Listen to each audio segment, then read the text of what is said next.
एक छोटे से कस्बे में शिल्पकार रहता था। वह पहाड़ों से बड़े बड़े पत्थर तोड़कर लाता और उसे आकार देकर मूर्तियाँ बनाता। मेहनत बहुत ज़्यादा थी, आमदनी कम।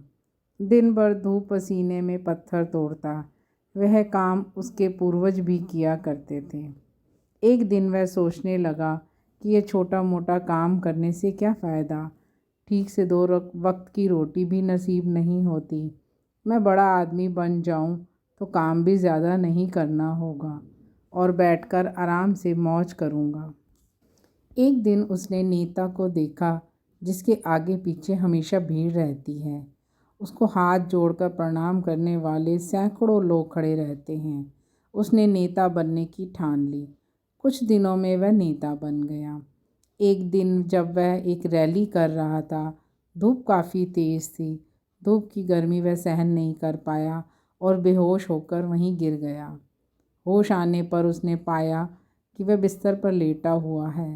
बिस्तर पर लेटे लेटे वह सोचने लगा कि नेता से बलवान वह सूरज है जिसकी गर्मी कोई सहन नहीं कर पाता। मुझे अब सूरज बनना है। कुछ दिनों के बाद वह सूरज भी बन गया। अब वह गर्व से चमकता रहता और भीषण गर्मी उत्पन्न करता। तभी उसने देखा एक मज़दूर खेत में आराम से काम कर रहा है।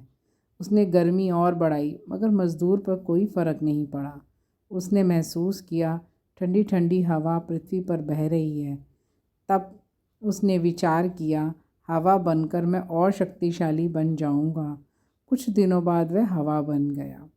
हवा बनकर वह इटलाता हुआ इधर उधर घूमने लगा। अचानक उसके सामने विशाल पर्वत आ गया जिसके पार वह नहीं जा सका। तब उसने सोचा, मैं इससे भी बड़ा पर्वत बनकर रहूँगा। कुछ समय बाद वह विशालकाय पर्वत बन गया। अब उसे अपने आकार और शक्तिशाली होने का घमंड हो गया।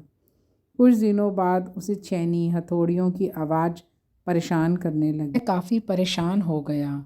उसकी आवाज़ इतनी कर्कश थी जो उसके शरीर को तोड़े जा रही थी। आँख खुली तो उसने देखा एक शिल्पकार उसके पर्वत को तोड़ रहा है। लेकिन अब वह मज़दूर नहीं बनना चाहता था। वह काफ़ी परेशान था। नींद खुली तो उसने पाया वह जो विशाल पर्वत को भी तोड़ने का साहस रखता है वह तो स्वयं वही है। कहानी से हमें यह सीख मिलती है कि कोई भी काम छोटा या बड़ा नहीं होता। सभी के काम अपने अपने हैं। किसी भी काम को करने में हिचकिचाना नहीं चाहिए बल्कि गर्व का अनुभव करना चाहिए।